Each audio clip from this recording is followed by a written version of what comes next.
قل هل يستوي الذين يعلمون والذين لا يعلمون إنما يتذكر أولو الألباب. أشهد أن لا إله إلا الله.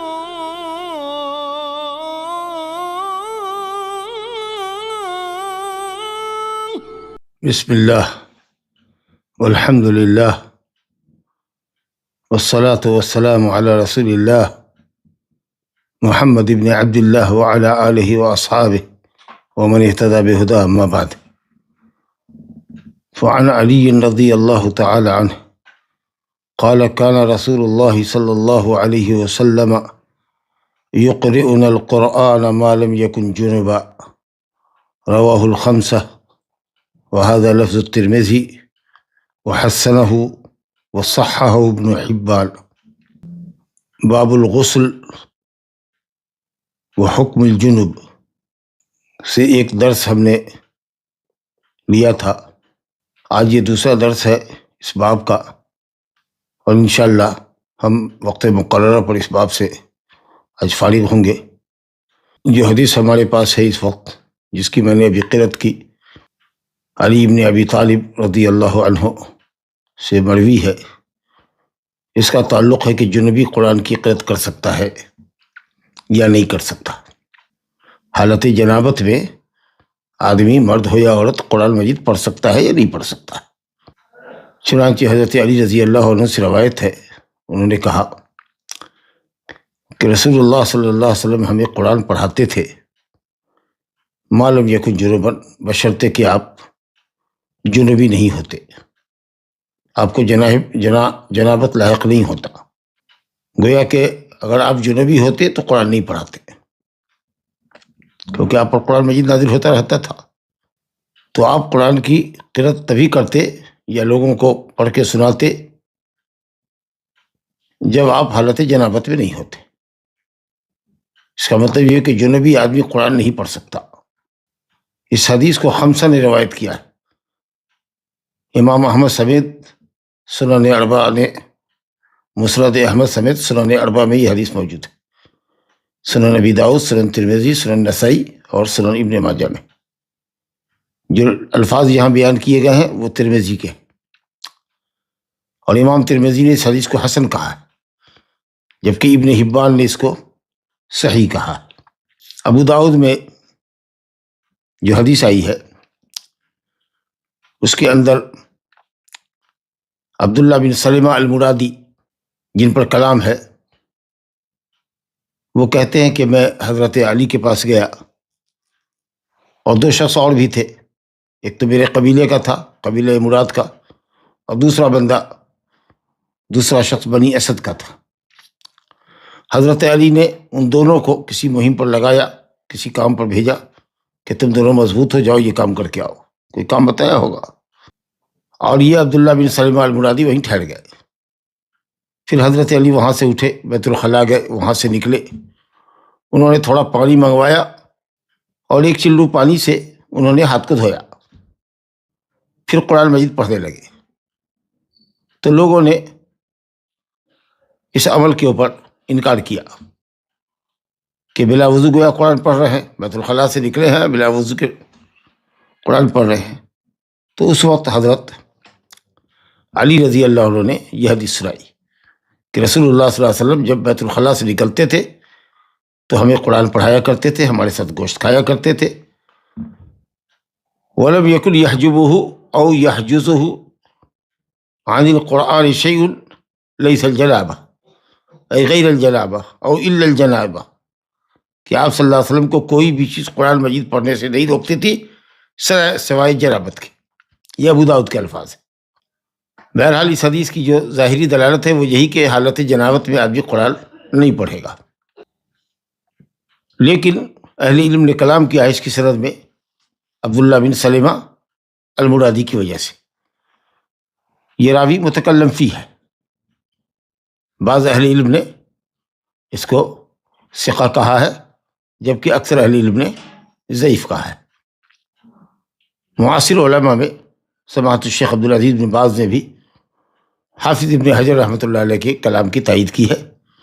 حافظ ابن حجر نے یہاں پر ابن حبان کی توثیق نقل کی ہے، اور ترمذی نے بھی اس حدیث کو حسن کہا ہے، اور حافظ ابن حجر نے کوئی اس کے اوپر تبصرہ نہیں کیا ہے، انہوں نے بھی اس حدیث کو حسن گردانا ہے، اور اس کی مطابقت بھی آئی ہے، تو اس لیے یہ حدیث انشاءاللہ حسن درجے کی ہے، اگرچہ شیخ البانی رحمۃ اللہ علیہ نے اس کو ضعیف لکھا ہے، لیکن حافظ ابن حجر نے کہا والحق انه من قبیل الحدیث الحسن، من قبیل الحسن یصلح للحجہ، حدیث حسن درجے کی ہے اور استدلال کے قابل ہے۔ بہرحال جمہور اہل علم کا یہی قول ہے کہ جنوبی قرآن مجید نہیں پڑھ سکتا۔ حیضہ کا حکم اس سے الگ ہے، کیونکہ حیضہ کے سلسلے میں کوئی حدیث صحیح وارد نہیں ہے، اور حیض کی مدت چونکہ زیادہ ہوتی ہے، لمبی ہوتی ہے، تو قرآن مجید کے بھولنے کا خوف ہے، اس لیے حیضہ عورت زبانی قرآن سے پڑھ سکتی ہے یا کتب تفسیر سے پڑھ سکتی ہے جس میں تفسیر زیادہ ہو، آیات کم ہو، مصحف شریف کو ہاتھ نہیں لگا سکتی، لیکن زبانی پڑھ سکتی ہے، موبائل سے پڑھ سکتی ہے، لیکن جنوبی آدمی زبانی بھی نہیں پڑھ سکتا۔ اور فرق ظاہر ہے کہ جنابت سے پاک ہونا آسان ہے، جماعت سے فراغت کے بعد فوراً ہی آدمی غسل کر سکتا ہے، لیکن حیض کی تو اپنی ایک مدت ہوتی ہے، جب تک طہارت نہ ہو اس وقت تک عورت حیض سے پاکی کا غسل نہیں کر سکتی، اس لیے فرق ہے، اور حیض کو جنوبی پر قیاس نہیں کیا جا سکتا۔ تو جمہور اہل علم نے حضرت علی کی اس حدیث سے استدلال کیا ہے کہ جنوبی قرآن مجید نہیں پڑھ سکتا جب تک کہ وہ غسل نہ کر لے۔ حدیث میں جیسا کہ عرض کیا گیا کہ کلام ہے، لیکن کئی اور سند آئی ہے یا مطابقت آئی ہے، اور بعض صحابہ کے اقوال بھی آئے ہیں، اس وجہ سے انشاءاللہ حدیث میں قوت ہے۔ کچھ لوگوں نے کہا کہ وظیفے کے طور پر کچھ اگر پڑھنا چاہے آیت الکرسی، اخلاص، معوذتین تو پڑھ سکتا ہے، تلاوت کے قصد سے نہیں، لیکن صحیح یہ ہے کہ جنوبی کچھ بھی نہ پڑھے۔ دوسرا قول اس کے مقابلے میں علماء ظاہریہ کا ہے، علامہ ابن حزم اندلسی، وہ کہتے ہیں کہ جنوبی قرآن مجید پڑھ سکتا ہے، اور یہ قول حضرت عبداللہ بن عباس رضی اللہ عنہ سے بھی منقول ہے۔ امام بخاری نے ذکر کیا کہ ابن عباس جنوبی کے لیے قرأت قرآن میں کوئی حرج محسوس نہیں کرتے تھے۔ سعید بن مسیب رحمہ اللہ بھی اسی قول کو پسند کرتے تھے۔ معاصرین علماء میں علامہ البانی رحمۃ اللہ علیہ جنوبی کے لیے قرآن مجید کی قرأت کو جائز قرار دیتے ہیں، اور استدلال کرتے ہیں یہ حضرات جو جواز کے قائل ہیں۔ حضرت عائشہ رضی اللہ عنہ کی جو حدیث ہے، مسلم میں، بخاری میں بھی حدیث ہے کہ رسول اللہ صلی اللہ علیہ وسلم کان یذکر اللہ تعالی علی کل احیانہ، ہم پڑھ کے آ چکے ہیں اس حدیث کو، کہ نبی صلی اللہ علیہ وسلم ہر حال میں، ہر وقت، احیان ہند کی جمع ہے، ہر وقت اللہ کا ذکر کیا کرتے تھے، اور قرآن مجید ذکر ہے، جیسا کہ قرآن نے کہا انا نحن نزلنا الذکر وانا لہ لحافظون، نیز اللہ نے فرمایا وانزلنا الیک الذکر لتبین للناس ما نزل الیہم، تو قرآن کو ذکر کہا گیا ہے۔ اور دوسری دلیل کی یہ ہے کہ اصل یہ ہے کہ ادب تحریم ہے، الا ہے کہ کوئی دلیل جنوبی کے لیے قرآن مجید کے پڑھنے کی حرمت پر داد کرنے والی آ جائے صحیح سند سے، اور جو حدیث ہمارے پاس اس باب میں ہے حضرت علی کی جو ہم نے ابھی پڑھا، اس کو کہتے ہیں کہ یہ حدیث معلول ہے، اس میں علت ہے، حدیث صحیح نہیں ہے۔ بہرحال جو لوگ جواز کے قائل ہیں ان کے قول میں بھی قوت ہے، تاہم امام شافعی رحمۃ اللہ علیہ نے بڑی اچھی بات کہی کہ احتیاط کا تقاضا یہ ہے، اختلافی مسئلہ ہے تو احتیاط کا تقاضا یہ ہے کہ آدمی نہ پڑھے، اگر حرام نہیں تو مکروہ ہے۔ اور پھر تھوڑے سے وقفے کے لیے جنابت کے غسل میں وقت ہی کتنا لگتا ہے، اور جو دوسرے اوراد وظائف ہے سولے کے وقت کے، آدمی اگر وظیفے کی حیثیت سے اس کو پڑھنا چاہے تو ٹھیک ہے، لیکن باقاعدہ تلاوت کے قصد سے نہ پڑھے یہاں تک کہ وہ غسل کر لے۔ تو حضرت امام شافعی رحمۃ اللہ علیہ کہتے تھے کہ میں بہتر نہیں سمجھتا جنوبی کے لیے اور حائضہ کے لیے کہ وہ قرآن پڑھے، من باب الاحتیاط، یہ قول زیادہ اچھا ہے، کیونکہ ویسے بھی جیسا کہ میں نے عرض کیا کہ جنابت کو رفع کرنا، جنابت سے لاحق حدث کو رفع کرنا، اٹھانا اور پاک ہونا آسان ہے، اور بہت لمبے وقت کا انتظار کرنا نہیں ہے، جبکہ حائضہ کے لیے ایک مدت درکار ہوتی ہے پاکی کے لیے۔ اس لیے فرق ہے، حائضہ قرآن پڑھے گی اور جنوبی قرآن نہیں پڑھے گا۔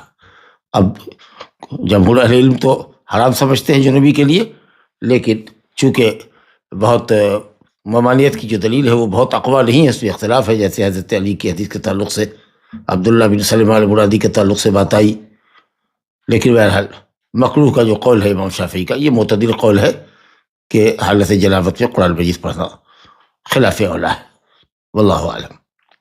جو دوسری حدیث ہے ہمارے سامنے، وہ صحیح مسلم کے حوالے سے ہے۔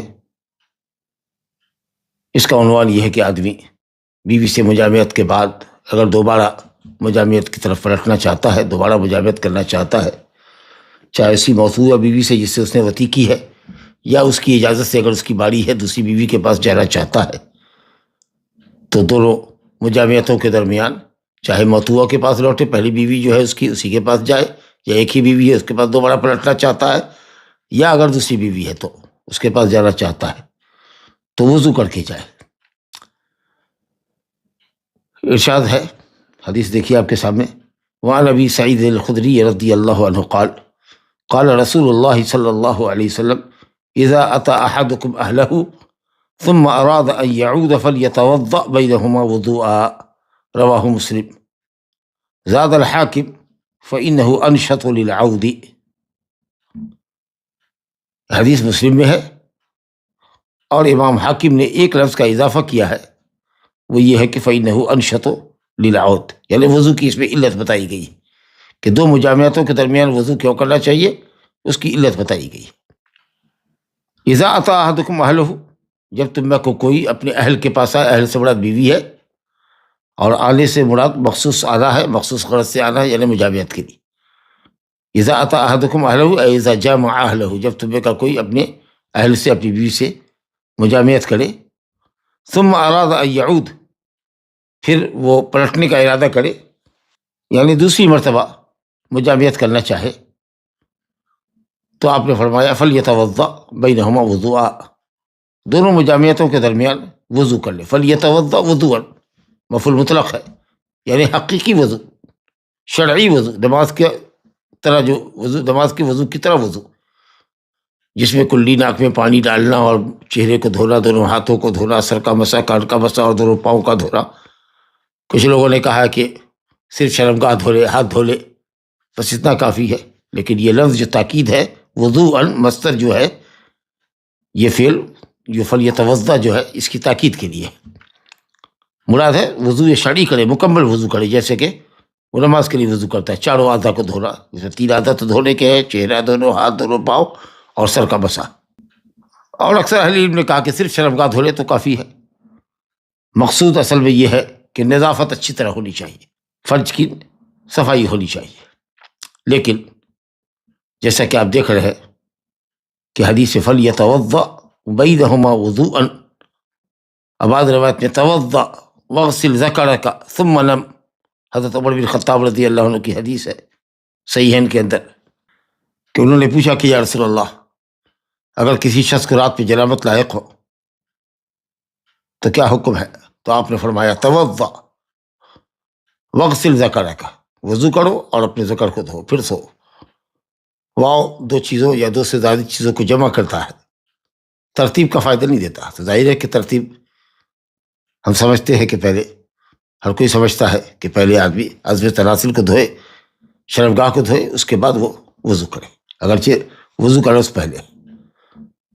تو صرف یہ سمجھنا کہ شرمگاہ کو دھونا وضو کا مقصود ہے، یہ نہیں ہے، بلکہ شرمگاہ دھونا، اچھی طریقے سے صفائی کرنا اور مکمل وضو، نماز کے وضو کی طرح وضو کرنا، یہ مقصود ہے فلیتوضأ بینہما وضوءا کا۔ علت بتائی جا رہی ہے کہ کیوں وضو کرو، شرمگاہ دھو کر کے وضو کر کے کیوں دوبارہ پلٹو، علت بتا رہے ہیں فإنہ انشط للعود، کیونکہ تمہارا وضو کرنا یہ تمہیں نشیط بنا دے گا، قوی بنا دے گا، پھرتیلا بنا دے گا دوبارہ پلٹنے کے لیے، یعنی دوبارہ پلٹنے کے لیے قوت بحال کر دے گا اور تمہاری رغبت کو بڑھا دے گا۔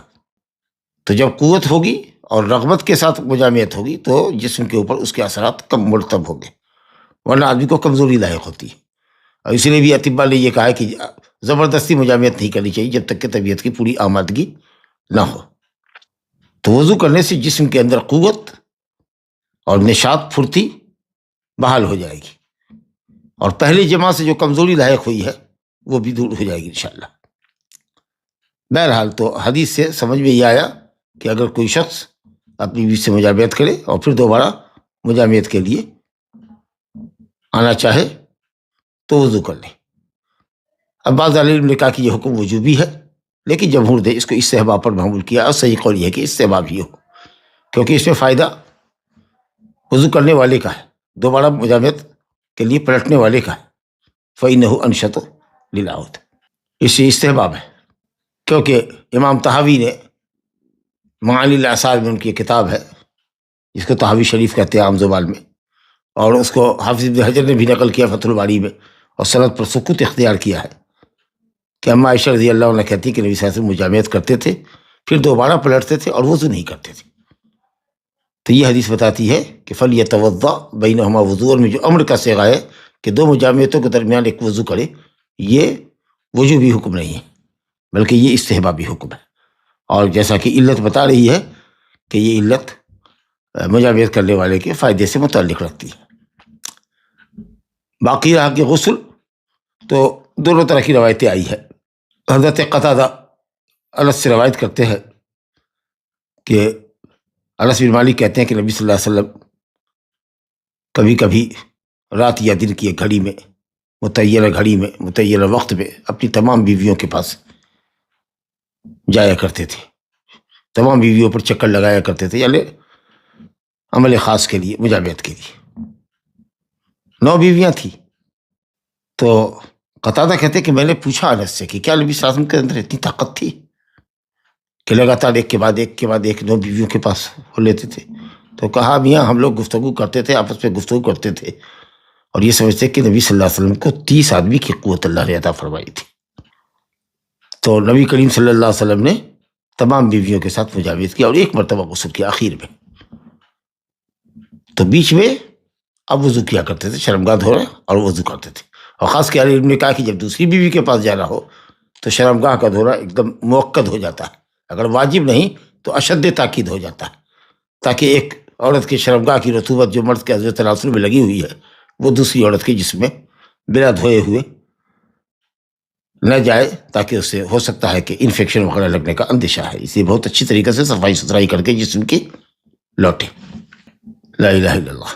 اور اگر چاہے کہ صاحب ہر مجامعت کے درمیان غسل کر لے، یا اگر ایک سے زیادہ بیوی ہے اور جس کی باری ہے اس کی اجازت کے بعد وہ دوسری بیویوں کے پاس جائے اور ہر ایک کے پاس فارغ ہو اور غسل کر لے، تو یہ زیادہ اچھی بات ہے، جیسا کہ ابو رافع کہتے ہیں، سنن کی روایت ہے، جو ابو نبی کریم صلی اللہ علیہ وسلم کے آزاد کردہ غلام ہے، کہ نبی صلی اللہ علیہ وسلم ایک دن اپنی تمام بیویوں کے پاس آپ نے چکر لگایا اور سب کے پاس سے، ہر ایک کے پاس سے غسل کر کے فارغ ہوتے تھے، نکلتے تھے، یہاں بھی غسل کیا، وہاں بھی غسل کیا، وہاں بھی غسل کیا، اس طریقے سے آپ نے کئی غسل کیے، 9 مرتبہ غسل کیے۔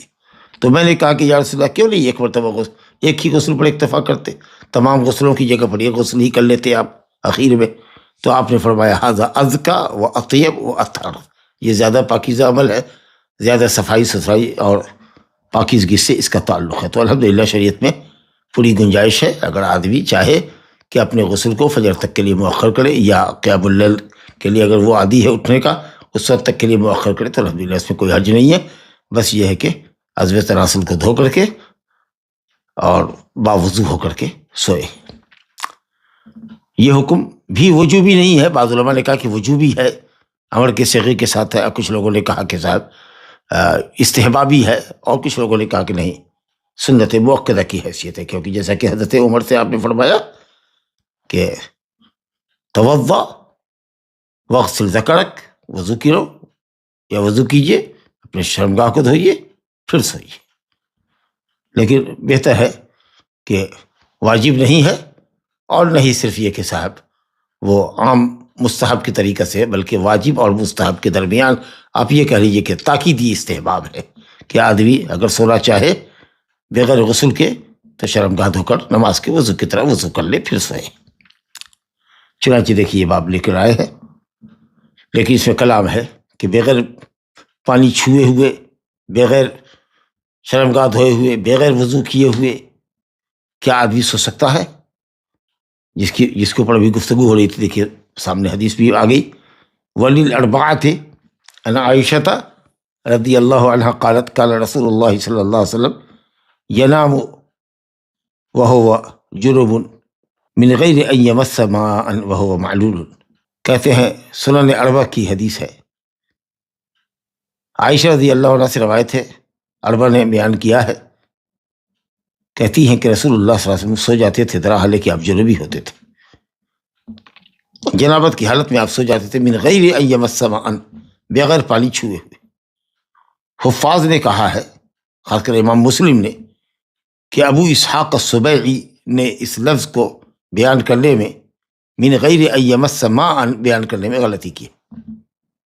کان رسول اللہ ینام وہو جنوب، نبی صلی اللہ علیہ وسلم جنابت کی حالت میں سوتے تھے، غسل کر کے سوتے نہیں تھے، ضروری کبھی غسل کر کے سوتے تھے، کبھی فراغت کے بعد، لیکن یہ کہ بغیر پانی چھوئے ہوئے، بغیر شرمگاہ دھوئے ہوئے، وضو کیے ہوئے، یہ جو بات کہی ہے ابو اسحاق نے یہ غلط کی ہے۔ ترمذی نے کہا کہ اہل علم کہتے ہیں کہ ان ھذا غلط من ابی اسحاق، یہ ابی اسحاق السبیعی نے غلط بیانی کی ہے۔ امام محمد رحمۃ اللہ علیہ نے بھی کہا ھذا الحدیث لیس صحیح، یہ حدیث صحیح نہیں، بلکہ ثابت یہ ہے رسول اللہ صلی اللہ علیہ وسلم میں کہ شرمگاہ دھوتے پھر وضو کرتے، نماز کے وضو کے طریقہ سے آپ صلی اللہ علیہ وسلم۔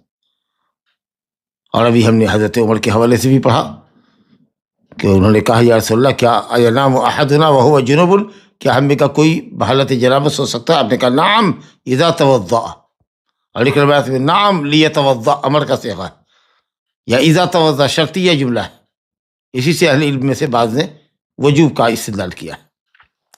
تو بہرحال یہ جو حدیث ہے کہ بغیر پانی چھوئے ہوئے آپ استعمال کیے ہوئے سو جاتے تھے، یہ حدیث ضعیف ہے۔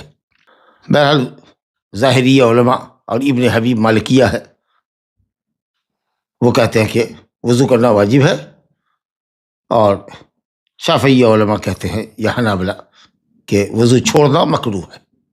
تو استحباب کا جو قول ہے، یا یہ کہہ لیجیے کہ سنت مؤکدہ ہے کہ شرمگاہ دھو کے وضو کر کے آدمی سوئے جنوبی، یہ قول زیادہ اچھا ہے، جیسا کہ نبی صلی اللہ علیہ وسلم کے قول اور فعل دونوں سے ثابت ہے۔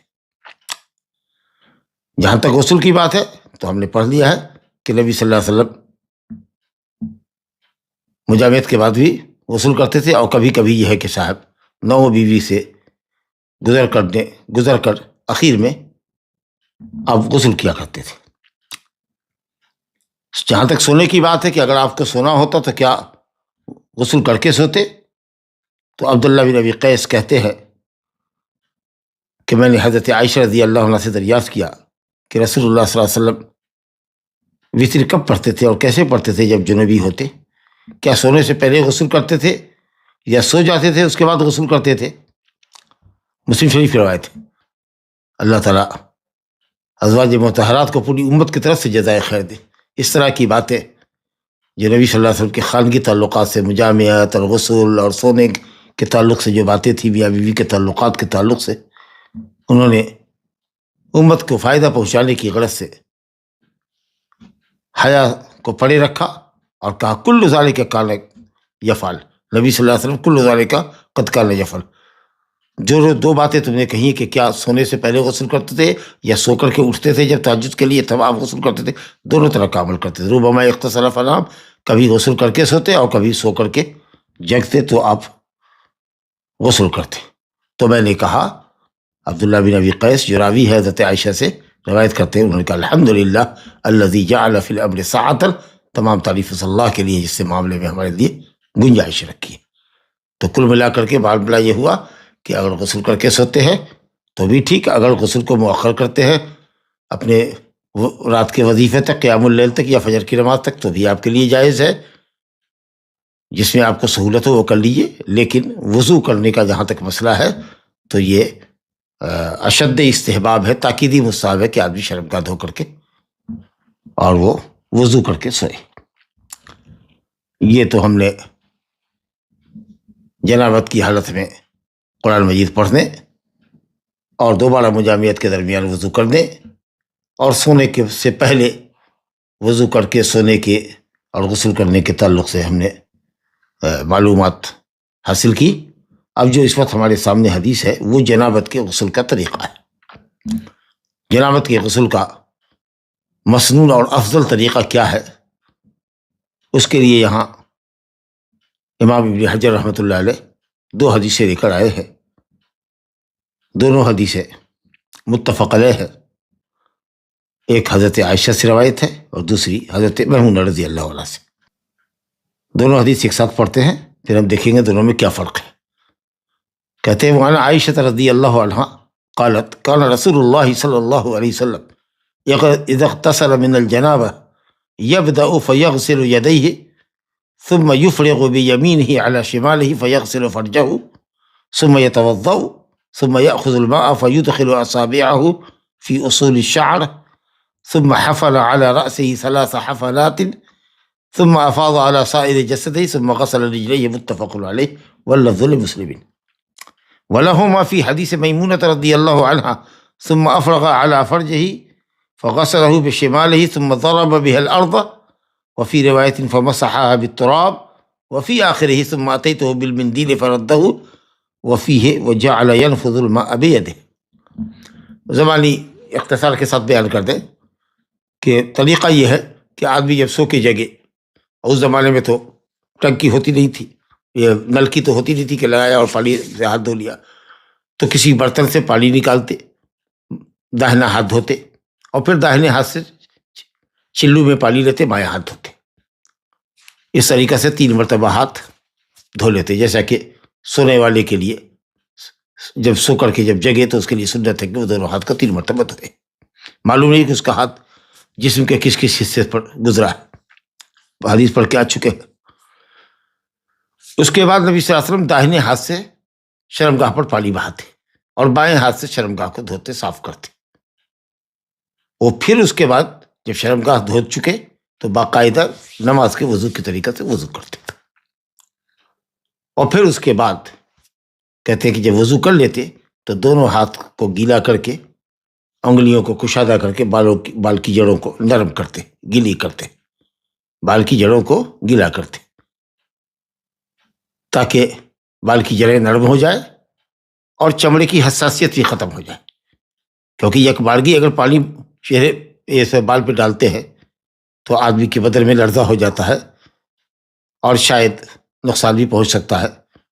کچھ اطباء کا یہ کہنا ہے کہ اکثر سیدھے جا کر کے نلکی کے نیچے کھڑا ہو جانا، بغیر ہاتھ دھوئے ہوئے، کلی وغیرہ کیے ہوئے، بغیر ہاتھ پاؤں گھٹنا وغیرہ دھوئے ہوئے سر پر پانی لینے سے آدمی لقوہ مار دیتا ہے آدمی کو۔ اللہ تعالی ہم سب کو محفوظ رکھے۔ تو اس طرح کی بھی کیفیت سے بچنے کے لیے مناسب ہے جو شریعت کا ہمارے یہاں طریقہ ہے کہ بھائی ہاتھ دھو، کلی وغیرہ کر کے وضو کرو نماز کے طریقہ سے، اور شرمگاہ پہلے دھو لو، اس کے بعد وضو کرو، پھر بال کی جڑوں کو گیلا کرو، تھوڑا پانی لیا اور بال کی جڑوں کو گیلا کیا۔ اس کے بعد آپ صلی اللہ علیہ وسلم 3 لفظ سے حفنہ کہتے ہیں یا حسیہ کہتے ہیں، دونوں ہاتھ کو ملا کر کے، اس کو حفنہ کہتے ہیں، حسیہ کہتے ہیں، حسیات، حفنات۔ تو 3 مرتبہ آپ سر پر پانی ڈالتے اور اس طریقے سے پورے سر کی جڑوں کو آپ بھگو دیتے، بال آپ کا گیلا ہو جاتا، پورے طریقے سے دھل جاتا، اور اس کے بعد بقیہ جسم پر پانی بہاتے۔ حضرت عائشہ کی روایت میں ہے کہ پھر آپ صلی اللہ علیہ وسلم پاؤں کو دھوتے، پھر آپ صلی اللہ علیہ وسلم پاؤں کو دھوتے، ایک حدیث یہ ہے۔ دوسری روایت میں یہ ہے کہ نبی صلی اللہ علیہ وسلم نے، جو حدیث ہے ہمارے یہاں، کہ اس میں حدیث وہی ہے کل یہ کہ شرمگاہ پر آپ نے پانی بہایا اور بائیں ہاتھ سے شرمگاہ دھویا۔ اس کا مطلب یہ ہے کہ داہنے ہاتھ کی تکریم کے لیے شرمگاہ کو دھونے میں بائیں ہاتھ کا استعمال کرنا چاہیے، دائنا ہاتھ استعمال نہیں کرنا چاہیے۔ اگر آپ چاہیں صابن لگانا تو اپنے جسم پہ صابن لگائیں، مخصوص اعضاء پر، شرمگاہ پر، پھر اس کے بعد ہاتھ کو نبی صلی اللہ علیہ وسلم زمین پہ مارتے، اور ایک روایت میں ہے کہ مٹی پر اس کو رگڑتے تاکہ ہاتھ میں جو آلائش لگی ہوتی وہ دھل جائے۔ آپ اس کی جگہ پر آج کل صابن استعمال کرتے ہیں لوگ، صابن استعمال کریں۔ پھر آپ نے غسل کیا، اس کے بعد حضرت میمونہ رضی اللہ عنہ کہتی ہیں کہ میں مندیل لے کر آئی، رومال لے کر آئی، کچھ ٹاول ٹائپ کا، تاکہ آپ اس سے بدن کو خشک کریں، بال وغیرہ کو خشک کریں، پانی کو جھاڑ لیں، خشک کر لیں بدن کو. تو آپ نے پلٹا دیا اور ہاتھ سے ہی پانی جھاڑتے ہوئے سر کا اور بدن کا اور داڑھی وغیرہ سے، اور ہاتھ سے ہی جھاڑتے ہوئے آپ مسجد کی طرف نکل گئے. تو حدیث آپ نے سنی کہ پہلے شرمگاہ دھونا ہے اور اس کے بعد وضو کرنا ہے. اذا اغتسل، اب آئیے ایک لفظ کے ساتھ چلتے ہیں، پھر مسائل کے پاس آئیں گے. کہ جب نبی صلی اللہ علیہ وسلم غسل کرتے تھے یعنی غسل کا ارادہ کرتے تھے. کس چیز کا غسل؟ من الجنابہ، من سببیہ، یعنی جنابت کے سبب. جب آپ غسل کرتے فیغسل یدیہ، ید سے مراد جب ید مطلق آئے تو سے مراد ہتھیلی، دونوں ہتھیلی کو دھوتے، کیونکہ ید جب مطلق آئے تو کف مراد ہے. یعنی برتن میں ہاتھ ڈالنے سے پہلے دونوں ہاتھ کو دھو لیتے. اور اس کی شکل یہی ہے کہ یا تو بکٹ وغیرہ میں سے تھوڑا مگ میں پانی لے لے، دونوں ہاتھ کو دھوئے، یا پھر بالٹی کو ٹیڑھے کر کے داہنے ہاتھ کو دھو لے، پھر داہنے ہاتھ سے پانی نکال کے بائیں ہاتھ کو دھو لے. ایسا 3 مرتبہ کرنے کے بعد پھر دونوں ہاتھ آپ استعمال کر سکتے ہیں. پھر اس کے بعد آپ وضو کرتے، یتوضا وضوءہ للصلاۃ. اب بخاری شریف میں جو روایت ہے یتوضا کما یتوضا للصلاۃ، یہ لفظ بتا رہا ہے کہ پورا آپ وضو کر لیتے، گویا پاؤں کو بھی آپ دھو لیتے. اور حضرت عائشہ کی ایک روایت پہ آپ نے پڑھا ابھی کہ آپ پاؤں کو بعد میں دھوتے تھے. اب میمونہ رضی اللہ عنہ کی روایت میں بھی ہے کہ آپ نے پاؤں کو بعد میں دھویا. تو اب یہی فرق ہوتا ہے کہ کیا وضو پورے طریقے سے مکمل کر لیتے تھے پاؤں کو دھو کر کے، یا صرف آپ چہرہ دھو کر کے بسا کر لیتے تھے سر پر اور پانی بہاتے تھے، اور اس کے بعد جب چلنے لگے غسل خانے سے باہر آنے لگے تو پاؤں کو دھو لیتے تھے. دونوں شکل ہو سکتی ہے. اہل علم نے تطبیق دینے کی صورت یہ کی ہے کہ صاحب پہلے پورا وضو کر لیا جائے، جس میں پاؤں دھونا بھی شامل ہو، جیسا کہ حدیث بخاری میں جو حضرت عائشہ کے الفاظ ہے ثم یتوضا کما یتوضا للصلاۃ، یہ لفظ بتا رہا ہے کہ پاؤں بھی دھو لیا جائے. اور دوسری روایت میں ہی کہ صاحب پاؤں آخر میں دھوتے تھے یا پاؤں کے دھونے کو مؤخر کرتے تھے، تو ایک مرتبہ وضو کے ساتھ دھو لے، ایک مرتبہ احتیاطاً، کہ چونکہ آدمی جب پانی بہاتا ہے اپنے جسم کے اوپر تو سارا پانی بہا کر کے آتا ہے پاؤں ہی کے پاس، تو اس لیے ایک مرتبہ احتیاطاً پاؤں کو اور دھو لینا چاہیے. اور بعض اہل علم نے کہا کہ اگر پلاسٹر باتھ روم میں ہے، جیسے ہم لوگ کے یہاں ہے، ٹائلس وغیرہ ہے، پلاسٹر ہے، تو اس میں اگر نہاتے ہیں اور پانی بہتا چلا جاتا ہے تب تو بہتر ہے کہ وضو کے ساتھ پاؤں بھی دھو لیں. لیکن اگر کچی زمین ہے اور پانی وہاں جم جاتا ہے، ٹھہر جاتا ہے، تو ایسی صورت میں یہ ہے کہ پاؤں کو نہ دھوئیں. یا ایسی کوئی ندی میں، تالاب میں، نہر میں اگر غسل کر رہا ہے تو فوقانی اعضاء کو، وضو کے جو اوپری اعضاء ہے اس کو دھو لے، پھر ڈبکی لگا لے، اور اس کے بعد جب چلنے لگے تو پاؤں کو دھو لے. بہرحال بہتر یہ ہے کہ 2 مرتبہ پاؤں کو دھوئے، شروع میں بھی اور آخر میں بھی. جب آپ کو محسوس ہوتا ہے آپ نے وضو کر لیا، شرمگاہ دھویا پہلے، اس کے بعد وضو کیا، وضو کرنے کے بعد آپ نے اپنے چمڑے کو، سر کے بالوں کی جڑوں کو آپ نے گیلا کر لیا. جب آپ کو لگتا تھا کہ انہو اذا رأى ان قد استوڑا، آپ نے پورے طریقے سے بال کی جڑوں کو گیلا کر لیا ہے، تو دونوں ہاتھ سے لپ جس کو کہتے ہیں ہمارے یہاں، حفنہ جس کو یہاں عربی میں کہا گیا ہے، ملء الکفین، دونوں ہتھیلی میں پانی بھر کر کے آپ نے سر کے اس طرف اور بیچ میں ڈالا، اور اس طریقے سے بال کو آپ نے رگڑا تاکہ بال کی جڑیں بھیگ جائیں. یہ ضروری ہے کیونکہ کوئی جگہ خشک نہیں رہنی چاہیے. پھر آپ نے ثم افاض علی سائر جسدہ اے بقیت جسدہ، پھر جسم کا جو بقیہ حصہ ہوتا باقی اعضاء کے اوپر آپ پانی بہاتے. اور آپ نے دیکھا کہ میمونہ رضی اللہ عنہ کی روایت میں کہ اپنی شرمگاہ کو دھونے کے بعد پھر آپ نے اپنے ہاتھ کو مٹی سے رگڑا اور ہاتھ کو صاف کیا. اس کے بعد وہ مندیل لے کر کے آئی، چاہے وہ سوتی رہا ہو یا ریشم کا رہا ہو، بہرحال آپ نے اس کو پلٹا دیا. یہ بھی ایک مسئلہ ہے کہ کیا وضو اور غسل کے بعد اعضائے وضو کو یا اعضائے غسل کو کپڑے سے پوچھنا چاہیے کہ نہیں پوچھنا چاہیے. کچھ لوگ کہتے ہیں کہ نہیں پوچھنا چاہیے، چونکہ طہارت کا وضو ہے، عبادت کی نیت سے کیا گیا ہے. وضو عبادت ہے، غسل طہارت کی نیت سے کیا گیا ہے، وہ بھی عبادت ہے. تو عبادت کے اثرات باقی رہنے چاہیے. اور اہل علم نے کہا کہ نہیں، کوئی حرج نہیں ہے. بس یہ ہے کہ بعض اہل علم نے کہا کہ عادت نہ بنا لے کہ بغیر تولیے کے غسل ہی نہیں کرے گا، لیکن استعمال کرنے میں کوئی حرج نہیں۔ جہاں تک نبی صلی اللہ علیہ وسلم کے مندیل کو لوٹا دینے کا مسئلہ ہے تو یہ فعل ہے آپ کا، اور اس میں کئی طرح کے احتمال ہے۔ ہو سکتا ہے کہ آپ جلدی میں رہے ہوں، جماعت شروع کرا نہیں رہی ہو سکتا ہے کچھ لوگوں نے کہا کہ مندیل ریشم کا رہا ہو سکتا ہے کہ وہ بہت صاف ستھرا نہ رہا ہو، کوئی بھی وجہ ہو سکتی ہے۔ لیکن آخر آپ پانی کو جھاڑتے ہوئے ہاتھ سے تو گئے نا، تو اگر پانی کو جھاڑنا درست نہیں ہوتا تو پانی کو ٹھہراتے بدن کے اوپر، نہ یہ کہ صاحب اس کو ہاتھ سے پوچھتے اور جھاڑتے، تو بات تو وہی ہوئی۔ اور پھر نبی صلی اللہ علیہ وسلم کو اگر مندیل لینا گوارا کبھی نہیں تھا تو پھر حضرت میمونہ رضی اللہ عنہ لے کر کیسے آ گئی؟ اس کا مطلب کہ آپ استعمال کیا کرتے تھے گاہے بگاہے، اس سے وہ بھی لے کر کے آ گئی، مگر آپ نے اس کو کسی وجہ سے لوٹایا۔ تو یہ سمجھنا کہ صاحب پانی کو نہیں جھاڑنا چاہیے، جیسا کہ بعض لوگ اس معاملے میں غلو کرتے ہیں اور کہتے ہیں کہ نہیں صاحب وہ پانی کو، وضو کے پانی کو نہیں پوچھنا چاہیے، تو یہ چیز اچھی نہیں ہے۔ آپ جنابت کے غسل کے بعد اور وضو کے بعد اپنے اعضاء کو خشک کر سکتے ہیں۔ لا الہ الا اللہ۔ تو بہرحال تھوڑے سے فرق کے ساتھ مسئلہ ہے۔ اچھا، چہرے کے دھونے میں حدیث میں مضمضہ اور استنشاق کا ذکر تو یہاں پہ نہیں آیا ہے، لیکن کلی اور ناک میں پانی ڈالے بغیر غسل نہیں ہوگا۔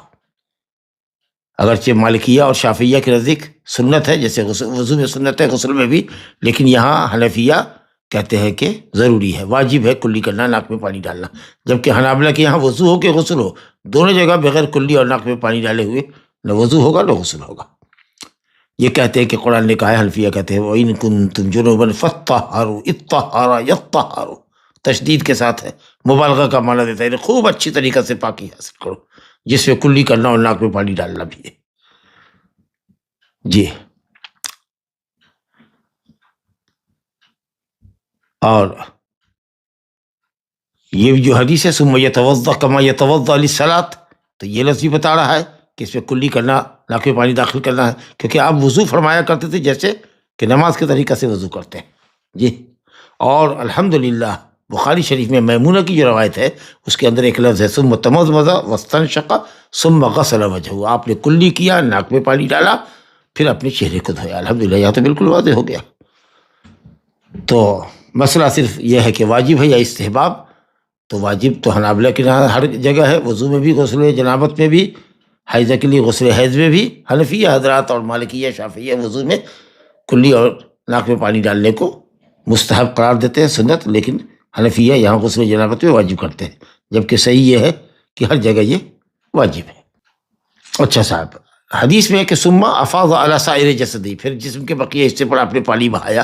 3 مرتبہ کوئی قید حدیث میں نہیں آئی ہے، لہذا ایک مرتبہ اگر پورے جسم پر پانی بہا دیا، یا ایک مرتبہ کسی نے تالاب میں ڈبکی لگا دی اور پورا بدن اس کا گیلا ہو گیا، بھیگ گیا، پانی اس کے بدن سے گزر گیا، تو الحمدللہ کافی ہے۔ چنانچہ امام بخاری نے میمونہ رضی اللہ عنہ کی حدیث پر باب ہی قائم کیا ہے، باب الغسل مرۃ واحدہ، اور استعمال کیا ہے ثم افاض علی جسدہ سے، کہ آپ نے اپنے جسم پر پانی بہایا، تو 3 مرتبہ کی قید نہیں ہے۔ اور جن لوگوں نے اعضاء وضو پر قیاس کیا ہے وضو کے اوپر، وہ قیاس صحیح نہیں ہے، ایک مرتبہ کافی ہے، کیونکہ حضرت عائشہ نے، میمونہ نے نبی صلی اللہ علیہ وسلم کے غسل کی کیفیت نقل کی ہے ماشاءاللہ، پورے باب میں بخاری شریف میں انہی دونوں کی روایتیں تقریباً بار بار الفاظ بدل کر کے، سند بدل کر کے لائی ہے، امام بخاری نے ذکر کیا ہے، لیکن کسی حدیث میں بھی ان دونوں ازواج مطہرات سے ثابت نہیں کہ آپ صلی اللہ علیہ وسلم نے اپنے بدن کو 3 مرتبہ دھویا۔ تولیے کا جہاں تک مسئلہ ہے وہ آپ کے سامنے آ گیا کہ تولیہ لینے میں کوئی حرج نہیں ہے، انشاءاللہ تولیہ لینا مباح ہے، آپ چاہیں تو لے بھی سکتے ہیں، چھوڑ بھی سکتے ہیں، لیکن بہرحال سلف میں نے لکھا ہے یا سلف کے تعلق سے یہ قول نقل کیا جاتا ہے کہ وہ جیسے کہ ابراہیم نخعی نے کہا کہ صحابہ کرام کانوا لا یرون بالمندیل باسا ولکن کانوا یکرہون العادہ، تولیہ لینے میں کوئی حرج محسوس نہیں کرتے تھے، کراہت نہیں ہے، لیکن اس کو عادت نہیں بنانی چاہیے، کبھی کبھی بغیر تولیے کے بھی آدمی غسل کر لے۔ تو بہرحال مسئلہ معلوم یہ ہوا کہ آدمی سو کر کی جگہ تو اپنے دونوں ہاتھ کو دھوئے، پھر شرمگاہ کو دھوئے، صاف کرے اچھی طریقے سے، قبول دبر کو اچھی طریقے سے دھو لے، تاکہ دوبارہ پھر ننگا ہاتھ ننگے جسم پر نہ جائے۔ اس کے بعد باقاعدہ نماز کے وضو کی طرح وضو کرے، بہتر ہے کہ پاؤں کو بھی پہلے دھو لے، ایک مرتبہ اور اخیر میں غسل کے بعد پاؤں دھو لے گا، اور اس کے بعد جسم کے اوپر ایک مرتبہ پانی بہا لے۔ اور اسی وضو سے اس کی نیت ہے کہ یہاں سے اٹھے گا اور مصلی پہ جائے گا تو وہ وضو کر سکتا ہے، دوبارہ وضو کرنے کی ضرورت نہیں، نبی صلی اللہ علیہ وسلم نے دوبارہ وضو نہیں کیا، تو یہ افضل وضو غسل ہے۔ لیکن اگر کوئی شخص شرمگاہ دھو لے اور اس کے بعد ہاتھ کو صاف کرنے کے بعد کلی اور ناک میں پانی ڈال لے، کیونکہ اوپر سے پانی بہانے میں منہ میں اور ناک میں پانی تو جائے گا نہیں، دھلے گا نہیں، تو اس لیے کلی اور ناک میں پانی ڈال لے اور اس کے بعد پورے جسم پر پانی بہا لے، تو بھی وہ بلا وضو کے بھی جو اس کا غسل ہے وہ اس کے نماز کے لیے کافی ہے، کیونکہ حدث اکبر جب زائل ہو گیا غسل سے تو حدث اصغر بھی زائل ہو گیا، اور وہ تمام اعضاء بھی الحمدللہ دھل گئے جو کہ وضو میں دھلتے ہیں۔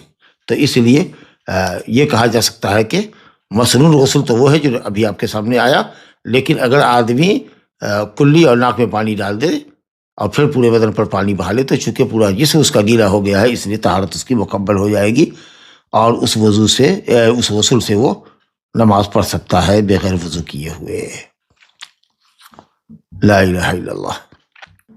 اب یہ عورت کے غسل کا مسئلہ ہے، چونکہ عورت سر کی چوٹی باندھتی ہے، بال کی چوٹی باندھتی ہے، ایک چوٹی باندھے، دو باندھے، تین باندھے، اور ظاہر ہے کہ چوٹی کبھی کبھی وہ دو لٹوں کو ملا کے باندھتی، کبھی تین لٹوں کو ملا کر کے باندھتی ہے، تو اس طریقے سے موٹی چوٹی ہوتی ہے اور کبھی کبھی سخت باندھتی ہے جس کا کھولنا بار بار مشکل ہوتا ہے۔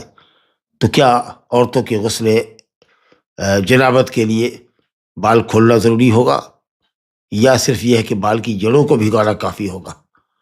تو اس سلسلے میں یہ حدیث دیکھیے، مسلم کی حدیث ہے، بہت واضح حدیث ہے۔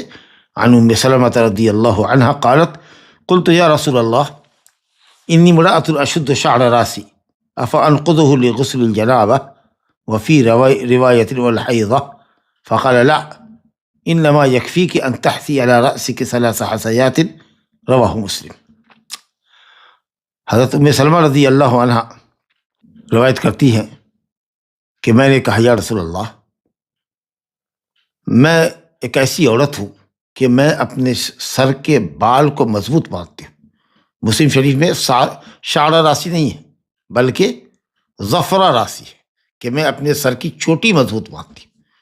اس کا مطلب ہے کہ روایت بالمعنی کیا ہے، چوٹی کی جگہ پر شعر کا لفظ استعمال کیا ہے کیونکہ شعر سے ہی چوٹی بنتی ہے۔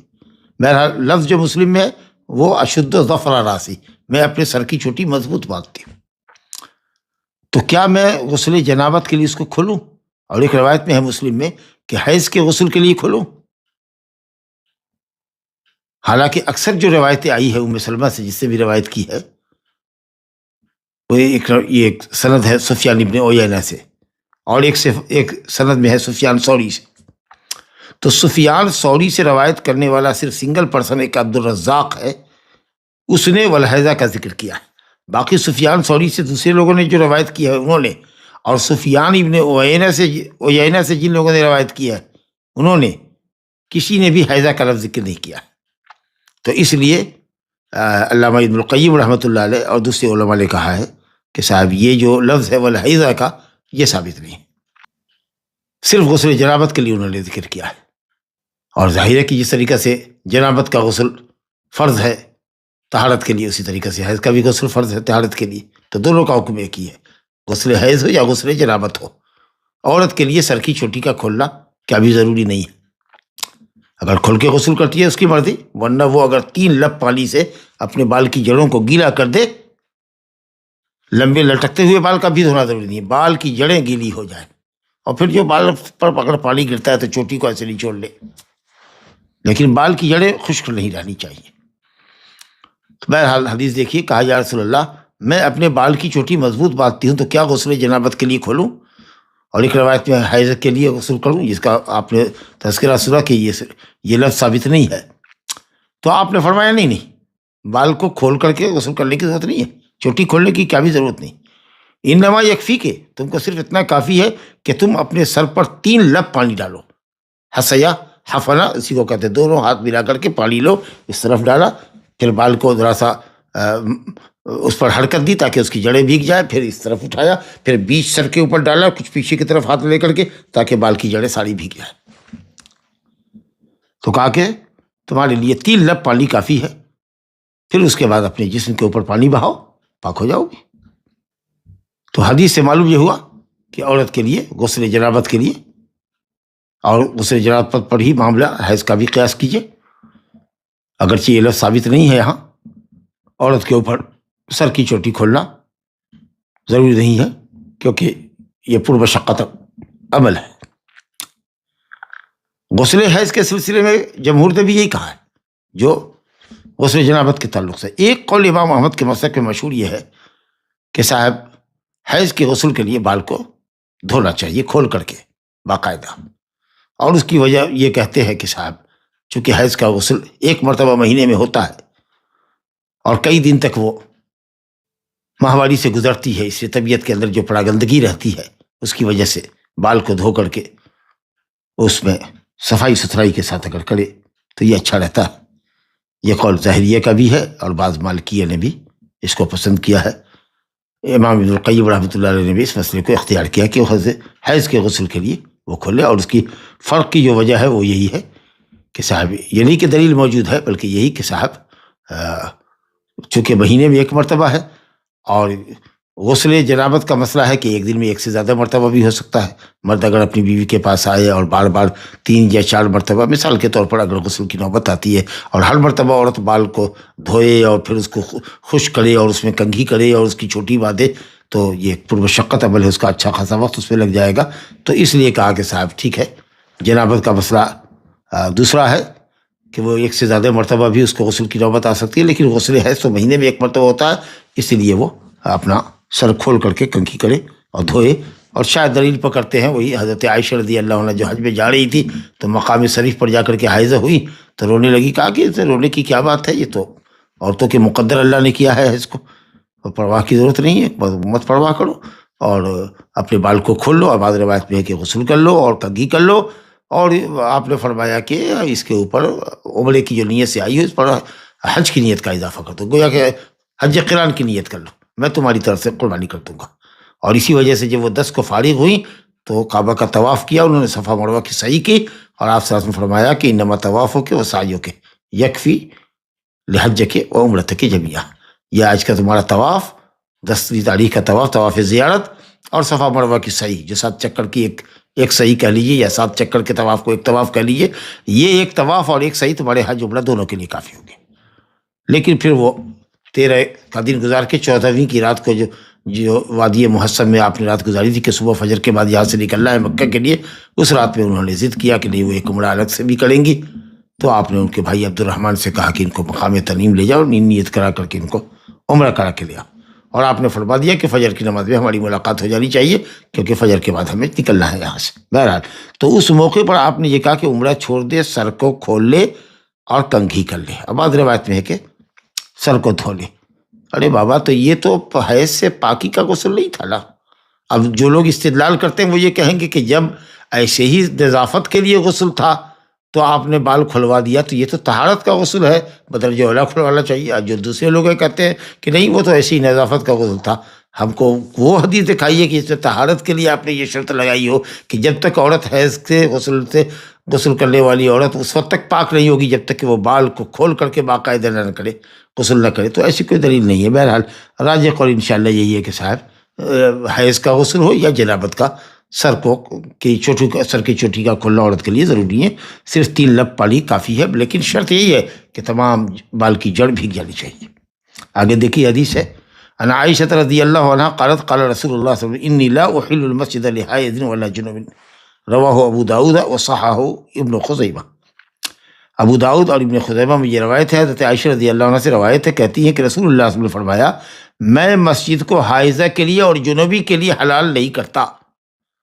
ابو داؤد میں روایت ہے کہ نبی کریم صلی اللہ علیہ وسلم، اس کی سند میں ایک خاتون ہے جسرہ بنت دجاجہ، جسرہ بنت دجاجہ، وہ کہتی ہے کہ ہم نے حضرت عائشہ رضی اللہ عنہ سے سنا کہتے ہوئے کہ رسول اللہ صلی اللہ علیہ وسلم آئے اور آپ کے اصحاب کے گھر مسجد کی طرف کھلے ہوئے تھے، تو آپ نے کہا کہ بھئی یہ آپ لوگ اپنے اپنے دروازوں کو مسجد سے پھیر لیں، مسجد کی طرف سے بند کریں اور دوسری طرف اس کا دروازے کا رخ کریں، لیکن لوگوں نے تھوڑی تاخیر کی، یہ سوچ کر کے کہ کہیں رخصت کی آیت اتر جائے گی اور اللہ تعالیٰ رحم کرے گا اور کوئی نیا قانون آ جائے گا جس میں ہم اپنے دروازوں کو بند کر کے دوسری طرف کھولنے کے لیے مجبور نہیں ہوں گے، اللہ کی طرف سے رخصت آ جائے۔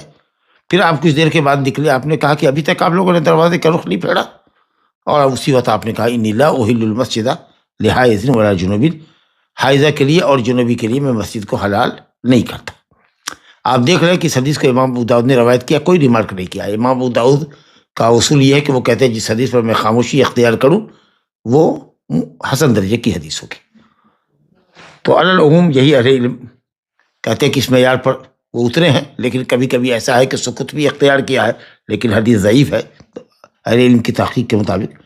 تو ایک تو یہ ہے پلس پوائنٹ کہ ابو داؤد رحمۃ اللہ علیہ نے اس پر کوئی تبصرہ نہیں کیا ہے۔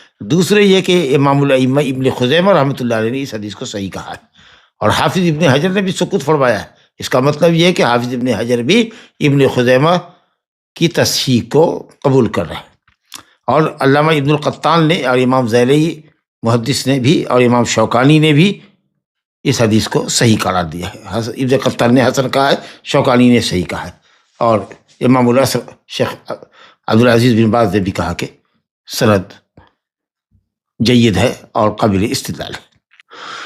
اور جہاں تک جسرہ بنت دجاجہ کا مسئلہ ہے تو کچھ لوگوں نے اس کو ثقہ نہیں کہا، اس میں ہم امام بخاری کے اس قول کو بڑے شدت سے پیش کرتے ہیں کہ عند جسرہ عجائب، یہ عجائب بیان کرتی ہے، جسرہ عجائب بیان کرتی ہے، عجیب و غریب حدیثیں بیان کرتی ہے۔ لوگوں نے کہا کہ یہ اشارہ ہے ضعف کی طرف، حالانکہ ابن القطان نے کہا کہ اس سے یہ لازم نہیں آتا کہ عجائب و غرائب بیان کرتی ہو، جب تک راوی اس کے اندر غلط نہ ہو، ضعیف نہ ہو، اس وقت تک آپ اس کو بنیاد بنا کر کے اس کو ضعیف نہیں قرار دے سکتے۔ چنانچہ امام دارقطنی کہتے ہیں کہ اس کی حدیث کا اعتبار کیا جائے گا، ہاں وہ راوی بیان کرے اس سے جو قابل ترک ہو، جو قابل اخذ نہ ہو، جس سے روایت لینی جائز نہ ہو، تو اور بات ہے۔ تو اس طریقہ سے بہرحال علت تو ہے، کلام ہے، لیکن انشاءاللہ تعالی راجح یہ ہے کہ یہ حدیث صحیح ہے اور قابل استدلال ہے، یعنی قابل استدلال ہے، حسن درجے کی حدیث ہے، قابل استدلال ہے۔ اور جنوبی کے لیے اور حائضہ کے لیے مسجد میں ٹھہرنا جائز نہیں، یہ قول جمہور کا ہے، حنفیہ کا، مالکیہ کا، شافعیہ کا، حنابلہ کا، امت کے علماء کا، اللہ اکثر یہی قول ہے۔ ان کی دلیلوں میں سے ایک دلیل تو وہ آیت ہے سورہ نساء کی آیت نمبر 43، یا ایھا الذین آمنوا لا تقربوا الصلاۃ وانتم سکارى حتی تعلموا ما تقولون ولا جنبا الا عابری سبیل، اے ایمان والو نماز کے قریب مت جاؤ درا حالے کہ تم نشے میں ہو، یہاں تک کہ عقل و ہوش تمہارے ٹھکانے پر آ جائے، تم جانو کہ کیا کہتے ہو، کیا پڑھتے ہو۔ اور جنوبی ہونے کی حالت میں بھی نماز کے قریب نہ جاؤ مگر راستہ پار کرنے والے ہو۔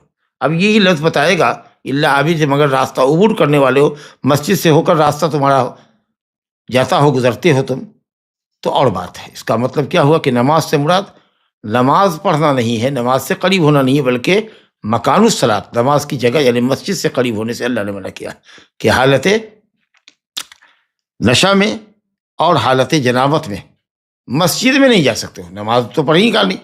جنوبی کے لیے نماز کب جائز ہے؟ نشیڑی کے لیے کب نماز جائز ہے؟ پڑھنے کو کچھ پڑھے گا، کچھ آیت غلط پڑھے گا۔ تو تقرب الصلاۃ سے مراد مکان الصلاۃ، اور یہی تفسیر ابن جریر رحمۃ اللہ علیہ نے بھی کی، ابن کثیر رحمۃ اللہ علیہ نے بھی کی، دو بڑے محدث نے، اور بھی علماء نے۔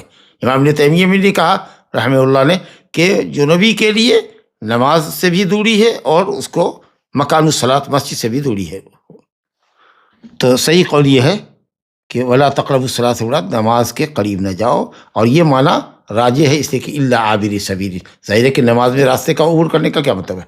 نماز میں تو کوئی راستہ عبور نہیں کرتا، تو نماز کے قریب نہ ہو مگر راستہ عبور کرنے والے ہو، تو نماز میں تو راستہ کا عبور نہیں ہوتا ہے، راستہ پار نہیں کرتا ہے آدمی نماز کے حالت میں، اس کا مطلب ہے کہ مسجد پار کرنا ہے مراد۔ اور دوسرے کہ یہ آیت ہے ہمارے سامنے، حدیث جو ہم نے پڑھا۔ دوسرا قول یہ ہے کہ نہیں صاحب، وہ جنوبی اور حائضہ اور نفسہ مسجد میں داخل ہو سکتا ہے۔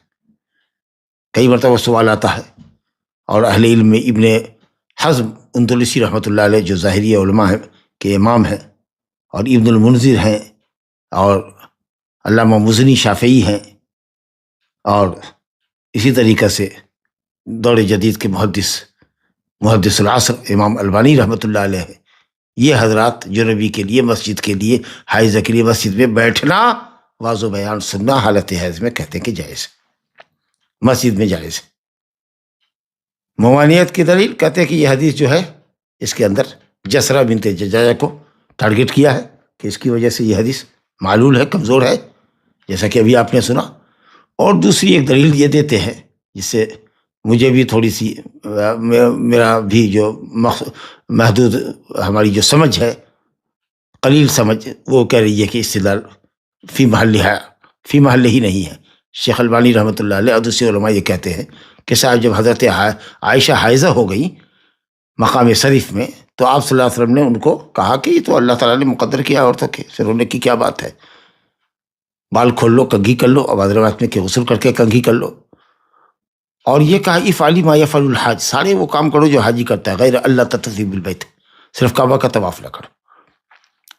تو کہتے ہیں کہ صرف طواف سے، اور چونکہ نماز جائز نہیں ہے حائضہ کے لیے، اس لیے وہ اسے باز رہیں گی. یہ کہا کہ مسجد میں داخل نہیں ہو سکتی. سبحان اللہ العظیم،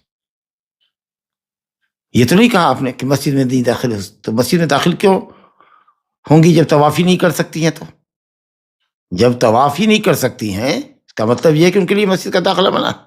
حضرت صفیہ رضی اللہ عنہ جب واپسی کے دن میں 13 تاریخ کو جب آپ وادی محسب میں ٹھہرے کہ 14 کی صبح آپ مدینے کے لیے نکلیں گے، تو معلوم ہوا کہ حضرت صفیہ حائضہ ہے. تو آپ نے تھوڑی خفگی کا اظہار کیا اور کہا کہ لعلھا حابستنا، شاید وہ ہم کو روک دے گی جانے سے، جب تک کہ پاک نہیں ہوگی، جب تک طواف زیارت نہیں کرے گی کیسے جا سکتی ہے. تو کہا گیا تو انہوں نے افاظہ کر لیا تھا، طواف زیارت 10 تاریخ کو ہی کر لیا تھا. تو آپ نے کہا فلا ایسا، اس کا مطلب یہ ہے کہ حائضہ طواف نہیں کر سکتی ہے، ناپاک ہے، مسجد میں داخل نہیں ہو سکتی. اچھا، ایک اور حدیث دیکھیے، ام عطیہ انصاریہ کی روایت، بہت مشہور حدیث ہے، ہم لوگ جانتے ہیں کہ صاحب عورتوں کو عیدگاہ نکالو، یہاں تک کہ حائضہ بھی نکلے، اور کہا وَلْيَعْتَزِلْنَ الْمُصَلَّى، مصلی العید سے ان کو الگ رکھو. جو مصلی العید کہ سال میں 1 مرتبہ 2 مرتبہ ہماری عید کے لیے استعمال ہوتی ہے، اس میں حائضہ داخل نہیں ہو سکتی، جبکہ وہ من کل الوجوہ مسجد کا حکم نہیں رکھتی ہے. اگرچہ بعض علماء نے کہا کہ سال میں 1 ہی مرتبہ صحیح، وہ مصلی العید جو ہے وہ مسجد کے حکم میں.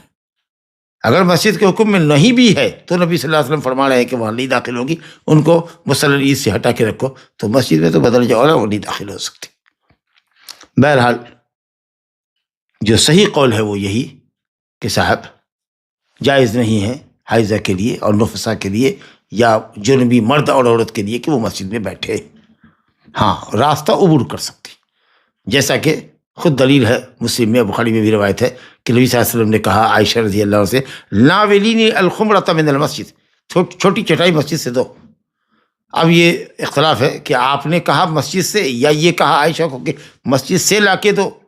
تو انہوں نے کہا رسول اللہ میں حائضہ ہوں. تو آپ نے کہا ان حائضتک لیست فی یدک، تمہارا حیض تمہارے ہاتھ میں تھوڑی ہے. اس کا مطلب یہ ہے کہ مسجد میں جانے کا مسئلہ تھا. تو مرور اگر گزرنے کی ضرورت پیش آئے تب تو حائضہ بھی گزر سکتی ہے، تحفظ کے ساتھ کہ گندا خون مسجد میں نہ گرے.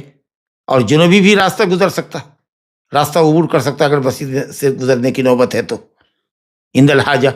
لیکن بیٹھنا ایک الگ مسئلہ ہے، تو اس لیے جنوبی مسجد میں نہیں بیٹھ سکتا. بعض صحابہ کے تعلق سے عطا ابن یسار نے ذکر کیا، تابعی ہے، کہ بعض صحابہ کرام وضو کر لیتے تھے اور جنوبی ہو کر کے بھی مسجد میں بیٹھتے تھے، پھر بعد میں غسل کرتے تھے.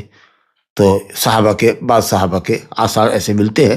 لیکن ممکن ہے کہ یہ کہا جا سکتا ہے، جیسا کہ سماعت الشیخ بن باز رحمۃ اللہ علیہ نے کہا ہے، کہ ہو سکتا ہے کہ ان صحابہ کو یہ علم نہیں رہا ہو، یہ حدیث ان تک نہیں پہنچی ہو. تو بہرحال بہتر اور صحیح قول یہ ہے کہ صاحب لا تقربوا الصلاۃ میں، صلاۃ سے مراد مکان الصلاۃ مسجد ہے، کیونکہ الا عابر سبیل بتا رہا ہے. اور دوسرے کہ یہ حدیث جس کی تصحیح اور تضعیف میں علماء کا اختلاف ہے، انشاءاللہ یہ حدیث حسن درجے کی ہے اور قابل استدلال ہے، جیسا کہ اہل علم نے کہا ہے. باقی رہا کہ جو حنابلہ کے قول ہے کہ اگر آدمی باوضو ہو تو جنوبی مسجد میں رہ سکتا ہے، حائضہ کو قیاس نہیں کر سکتے، کیونکہ جنابت کی جو ناپاکی ہے وہ ایسی نہیں ہے جتنی کہ غلیظ ناپاکی یا شدت کی ناپاکی ہے حائضہ کے پاس. تو یہ کہتے ہیں یہ حضرات کہ اگر وضو کر کے بیٹھنا چاہے تو وہ بیٹھ سکتا ہے.